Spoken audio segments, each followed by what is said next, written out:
ভোটের দিনক্ষণ ঠিক হতেই শুরু হয়েছে অদল বদলের পালা। তেমনি দক্ষিণ দিনাজপুর জেলার বালুরঘাট থানা আমারপাড়া অঞ্চল ও মালিক অঞ্চলে কয়েকটি গ্রামবাসী আজ বালুরঘাট বিজেপি প্রার্থী অফিসে যোগদান করেন। বিজেপিতে যোগদানকারীদের বক্তব্য, তারা প্রধানমন্ত্রী নরেন্দ্র মোদী যেভাবে রাজ্যে তথা বিভিন্ন জেলায় উন্নয়ন করেছে তার উপর প্রধানমন্ত্রীর কাজের নিরিখে খুশি হয়ে তারা বিজেপি দলে যোগদান এবং আসন্ন বিধানসভা নির্বাচনে বিজেপিকে জয়লাভ করতে তারা বিজেপির হাতে পতাকা তুলে নেন।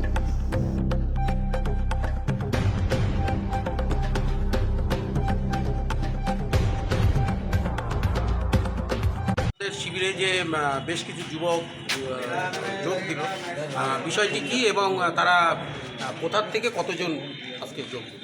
দেখুন, নরেন্দ্র মোদীর যে উন্নয়নের যে ভারতবর্ষ জুড়ে যে জোয়ার চলছে, সেই জোয়ার আগামী দিন পশ্চিমবাংলাও ফলস্ফূর্ত হবে এবং তৃণমূল কংগ্রেস যে দুর্নীতি, সেই দুর্নীতির অপসারণ ঘটাতে বালুরঘাট শহরের 1 নম্বর ওয়ার্ডের এবং 2 নম্বর ওয়ার্ড এবং 6 নম্বর ওয়ার্ডে কিছু যুবক আজকে প্রায় 11 জন 3 নম্বর বিভিন্ন ওয়ার্ড থেকে এসেছে, তারা আজকে যোগদান করছে। এরপরে আরও প্রচুর মানুষ আমাদের সঙ্গে যোগদান করতে সামিল হওয়ার জন্য আগ্রহ করেছে। প্রতিনিয়ত এইভাবে যোগদান হবে এবং এই বালুরঘাটে যে আগামী দিনে যে ভারতীয় জনতা পার্টির যে শক্ত ঘাঁটিকে আরও বেশি শক্তিশালী হবে, তার জন্যই তারা আজকে সামিল হয়েছে। কোন দল থেকে এরা মূলত এলো?